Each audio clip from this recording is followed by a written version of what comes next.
अस्सलाम वालेकुम। आज हम लोग चैप्टर नंबर 7 स्टार्ट करेंगे, जो कि है फंडामेंटल ऑफ ज्योमेट्री। इसमें सबसे पहले हम लोग पैरेलल लाइंस के बारे में पढ़ेंगे। पैरेलल लाइंस कौन सी होती हैं? When two lines on the same plane do not intersect they are called parallel lines. यानी दो लाइंस हैं, जैसे यहाँ पे मेरे पास हैं AB और CD। अब लाइन क्या होती है? जो कि दोनों तरफ होती है, जिसकी डायरेक्शन टू वे होती है। यानी ये वाली लाइन इस तरफ भी मूव कर रही है और इस तरफ भी मूव कर रही है। इसी तरह CD को देखें तो ये इस तरफ भी कंटिन्यूस है और इस तरफ भी कंटिन्यूस है, क्योंकि एरो यही शो कर रहा है कि ये भी कंटिन्यूस है। इसी तरह ये भी कंटिन्यूस है। ठीक है, तो ये दो लाइंस हैं। अगर हम लोग इनको मज़ीद एक्सटेंड कर लें तो भी ये किसी भी पॉइंट पे जाके मीट नहीं कर रही, इंटरसेक्ट नहीं कर रही। तो ऐसी लाइंस को क्या कहते हैं? Parallel lines. अब इसको मैथमेटिकल फॉर्म में कैसे लिखते हैं? चूँकि ये हमारे पास AB एक लाइन है, CD एक लाइन है, तो AB और CD, अब इन दोनों के दरमियान रिलेशन क्या आ रहा है कि ये दोनों क्या है? पैरेलल है। तो पैरेलल लाइंस को हम रिप्रेजेंट करते हैं ये छोटी सी दो स्ट्रेट लाइंस के साथ। ठीक है, यानी इस सारे को मैथमेटिकल फॉर्म में कैसे पढ़ेंगे? AB इज़ पैरेलल, यानी ये दो लाइंस को कैसे करेंगे? Parallel to CD। अब हम लोग देखते हैं ये ट्रांसवर्सल लाइंस कौन सी होती हैं। अभी हमने पढ़ा था कि पैरेलल लाइंस कौन सी होती हैं, जो कि किसी भी पॉइंट पे जो है इंटरसेक्ट नहीं करती। ट्रांसवर्सल लाइन वो होती है जो कि पैरेलल लाइन को इंटरसेक्ट कर रही होती है। जैसे अब ये दो मेरे पास जो है वो पैरेलल लाइंस थी, तो इसकी ट्रांसवर्सल लाइन कौन सी होगी? ये अगर कोई एक लाइन में लेती हूँ जो कि इसको भी इंटरसेक्ट कर रही है और इसको भी इंटरसेक्ट कर रही है, तो इस लाइन को क्या कहेंगे? Transversal to those parallel lines. इस लाइन को क्या कहेंगे? Transversal to these two parallel lines. तो यह हो गया हमारे पास ट्रांसवर्सल।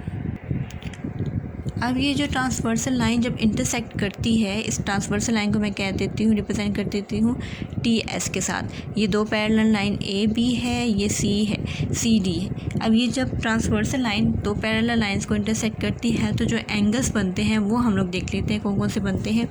एक एंगल बन रहा है यहाँ, इसको रिप्रेजेंट कर देती हूँ मैं A के साथ। एक बन रहा है यहाँ, इसको रिप्रेजेंट कर देती हूँ B के साथ। और एक यहाँ पे है, इसको C के साथ। इसी तरह यहाँ पे एक एंगल बन रहा है, इसको D के साथ रिप्रेजेंट कर दिया।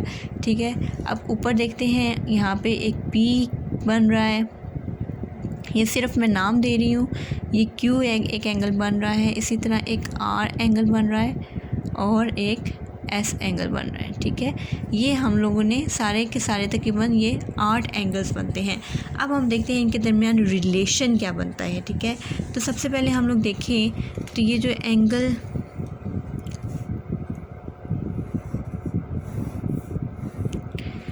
अब सबसे पहले देखते हैं कि एंगल A जो है, यानी ये जो एंगल है ये किसके बराबर है? ये जो एंगल A है और ये जो एंगल P है, यानी ये एंगल A और ये जो एंगल P है ये बराबर हैं। ठीक है, ये मैंने इनको सेपरेटली दोबारा बना दिया है। ये एंगल A और ये एंगल P बराबर है, क्योंकि ये क्रॉसपॉन्डिंग एंगल है। देखिए, ट्रांसवर्सल लाइन के साथ ये सेम एंगल बन रहा है, ये इस पैरेलल लाइन के साथ बन रहा है, ये इस पैरेलल लाइन के साथ, देखने में भी ये बराबर लग रहे हैं। ठीक है, और डायरेक्शन भी सेम है, यानी ये लाइन मूव कर रही है। पहले इस पैरेलल लाइन के साथ ये एंगल बना, फिर इस पैरेलल लाइन के साथ ये एंगल बना, तो ये एक ही डायरेक्शन में बन रहा है और सेम एंगल बन रहा है। अब हम लोग जो 8 एंगल्स बने थे उनमें से करस्पॉन्डिंग एंगल्स को देखते हैं कौन कौन से बन रहे हैं। एक एंगल A और एंगल P, यानी आप देखिए ये ट्रांसवर्सल लाइन दोनों पैरेलल लाइंस के दरमियान एक ही तरह का एंगल बना रहा है, एंगल A और एंगल P। ठीक है, ये देखने में भी बराबर लग रहे हैं। इसी तरह यहाँ पे देखिए ये भी करस्पॉन्डिंग एंगल बन रहे हैं, एक ही डायरेक्शन में है। एंगल B और एंगल Q ये भी बराबर होंगे। एंगल C और एंगल R ये भी करस्पॉन्डिंग एंगल होंगे। इसी तरह हमारे पास एक और कौन सा करस्पॉन्डिंग एंगल होगा? एंगल S और एंगल D। तो ये सारे करस्पॉन्डिंग एंगल होंगे और ये सब बराबर होंगे, यानी एंगल A बराबर होगा एंगल P के साथ। ये जो साइन होता है ये हम एंगल के लिए रिप्रेजेंट करते हैं। इसी तरह एंगल B ये बराबर होगा एंगल Q से के साथ। इसी तरह एंगल C बराबर होगा एंगल R के साथ और एंगल S बराबर होगा एंगल D से।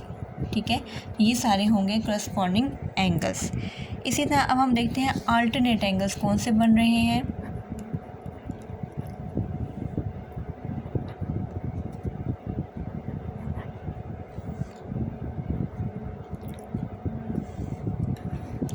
ये जो दो हमने पैरेलल लाइंस ली थी उनमें अल्टरनेट एंगल कौन से बन रहे हैं। एंगल ए यानी ट्रांसवर्सल लाइन में एक इस डायरेक्शन पे और एक उसके ऑपोजिट डायरेक्शन पे दूसरी पैरेलल लाइन के साथ, ठीक है, ये जो एंगल्स बनते हैं वो भी बराबर होते हैं। पहले हमने करस्पॉन्डिंग एंगल से कहते हैं कि ट्रांसवर्सल लाइन कि एक ही डायरेक्शन पे जो एंगल बन रहे हैं, यानी ये जो ए और पी एक ही डायरेक्शन पे बन रहे हैं ये बराबर हैं। ये जैसे बी और क्यू एक ही डायरेक्शन पे है, सी और आर एक ही डायरेक्शन पे, ये करस्पॉन्डिंग है। जो ऑपोजिट डायरेक्शन पे बन रहे हैं वो अल्टरनेट होंगे, जैसे ये ए और ये आर, ये दोनों एंगल्स क्या होंगे, बराबर। Angle A is equal to angle R. इसी तरह एक और अल्टरनेट एंगल कौन से बन रहे हैं, एंगल बी और एंगल एस, ठीक है, ये अभी हमने पीछे देखे थे। इसी तरह एंगल बी किसके बराबर होगा, एंगल एस के साथ। तो अभी हमने दो तरह के एंगल्स पढ़ लिए हैं, करस्पॉन्डिंग एंगल्स पढ़ लिए हैं और एक अल्टरनेट एंगल्स पढ़ लिए हैं। अब हम लोग तीसरी टाइप के एंगल पढ़ेंगे, इंटीरियर एंगल्स। इंटीरियर एंगल्स कौन से होते हैं, जैसे ये अंदर एंगल ए और एंगल एस है और एंगल बी और एंगल आर है, ये हमारे पास इंटीरियर एंगल बन रहे हैं। और इनके दरमियान क्या रिलेशन होता है कि ये इनका सम जो है वो 180 के इक्वल होता है। जैसे angle A plus angle S is equal to, इन दोनों एंगल्स का जो सम है वो किसके इक्वल होगा, 180 के, ठीक है। इसी तरह angle B plus angle R, इन दोनों का सम जो है वो हमारे पास किसके इक्वल होगा, 180 के इक्वल होगा, ठीक है। तो तीन तरह के हमने पढ़ लिए, करस्पॉन्डिंग जो एक ही डायरेक्शन पे हो और ट्रांसवर्सल के साथ बन रही हो विद पैरेलल लाइंस, और जो दूसरा था अल्टरनेट जो ऑपोजिट डायरेक्शन में हो ट्रांसवर्सल के साथ है, ये भी। और तीसरा हमने पढ़ लिया इंटरनल एंगल्स, यानी जो ट्रांसवर्सल के अंदर पैरेलल लाइंस के साथ बन रहा है, उन दोनों का सम जो है वो 180 डिग्री के इक्वल होगा।